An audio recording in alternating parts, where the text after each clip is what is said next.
Hello Internet friends, I'm Chief Meteorologist Mike Everett here in the King 5 newsroom. It's Friday night and I'm here to talk to you about the Orionid meteor shower. Now it peaks this weekend, but the big philosophical question is this, is if there's a meteor shower but we're not able to see it, is there still a meteor shower? The answer is technically yes, it's just going to be really difficult to view it this weekend. So let's dig into some of the details there. Here's what we know. It looks like it will peak this weekend if you head out anytime late at night. Right around 2 a.m. is really the peak time to get out there and see it. Remember a couple things, it takes about 15 minutes for your eyes to become acclimated to the light, and if you are able to see some clear skies, southeast is definitely the direction to look towards the constellation Orion. The meteors that you're seeing actually originate from the famous Halley's Comet.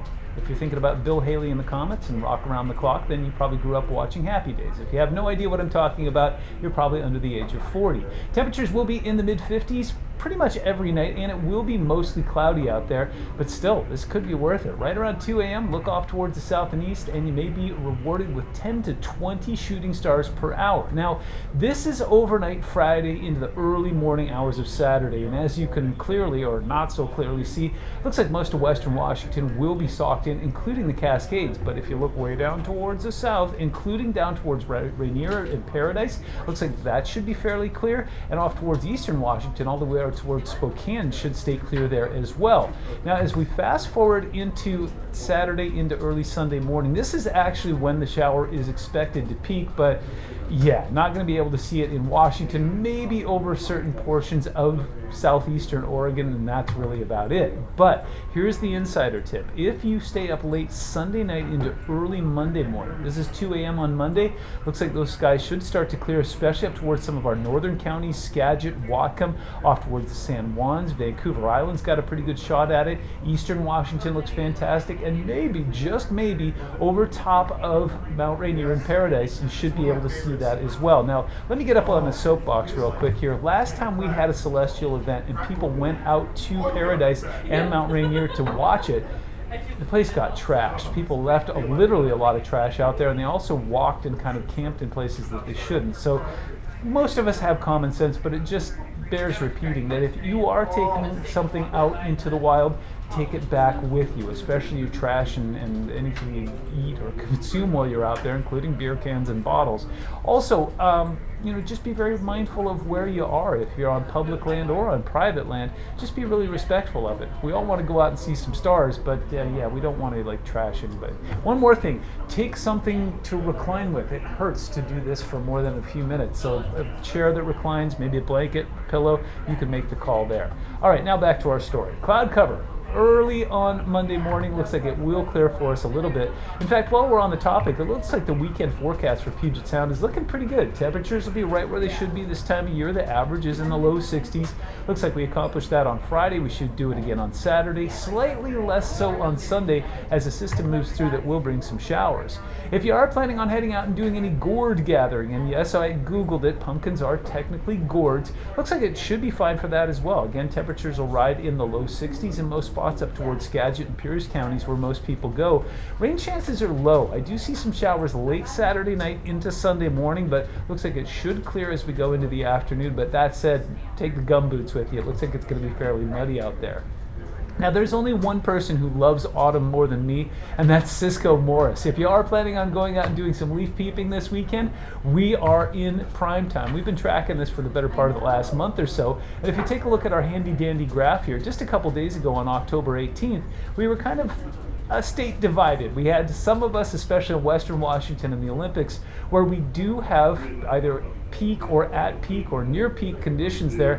What that means is that it's fantastic. In fact, if you fast forward about another week or so, it looks bleak on paper, but this is actually the really good part. And once everything is past peak, that's when you really see a lot of those really impressive reds, yellows out there, and it's a great time to get out. Now, don't snooze on it, because if you wait all the way until the end of November, the entire country will be past peak.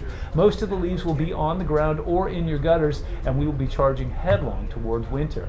Since I'm on a roll here, one thing I want to tell you that I learned this week is about how slippery leaves are. One experiment that I saw suggested that if you're driving along in a car at 40 miles an hour and you are suddenly required to stop, it's really interesting what happens. A car on a dry road needs about 80 feet to come to a complete stop at 40 miles an hour. On a wet road, you double that. It takes about 160 feet to come to a complete stop on a wet road. And if you're on a wet road with leaves, remember that they're slimy. It takes about 4 times as much stopping distance on wet leaves as it does on dry road. In fact, a lot of experts compare that to ice in terms of stopping distance. So be really careful and mindful of that. It's especially if you're out on some of the backcountry roads that aren't traveled very much. They will be kind of slippery and slimy. Another thing that's relevant this time of year is first freeze. It's been getting chillier out there, but we're not quite there yet. As we take a look at early October, some portions of the eastern portion of the state, especially towards the north and east, typically see their first freeze. As we get towards mid-October, yeah, it's kind of a certainty. In fact, we've already seen some 30s off towards the eastern portion of the state. Now, it's not until we get into late October that western Washington and especially the Cascades will see the first freezing temperatures out there, but it's not unusual to even see some 30s as we go into late October in some of the lower elevations.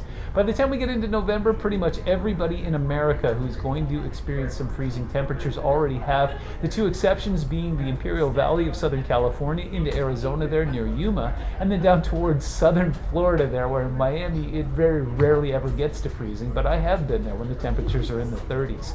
Low temps over the next 5 days will take a nosedive. In fact, we're going to stay fairly mild as we go through the weekend, but as we enter into next week, those overnight lows will be touching down in the mid-40s across the Puget Sound region. So cold, but not quite freezing yet. Now, one thing that is really fascinating and that I'm very personally excited about is the snow and the freezing levels. So through the weekend, it's going to be fairly dry, so it's kind of a theoretical and way up high. But take a look at what happens on Sunday. We get down to about 6,000 feet, and by the time we get into Tuesday, as the system passes through, it's going to get down to about 4,000 feet. May I remind you that Snoqualmie is around 3,000 feet, Stevens is around 4,000 feet, so we could be seeing our first road level snow of the season. Not expecting it to have any major impacts, but just putting that out there. It's right around the corner. If you are planning on heading to the Huskies game on Saturday, kickoff is at 7:30 this time around. Should be mostly cloudy out there. Again, could be a few showers. You know what to do. You live in the Pacific Northwest, so bring some rain gear with you, but it doesn't look like it's going to be too robust. And remember that it is homecoming weekend, so maybe throwing a tiara in your bag's not a bad idea either.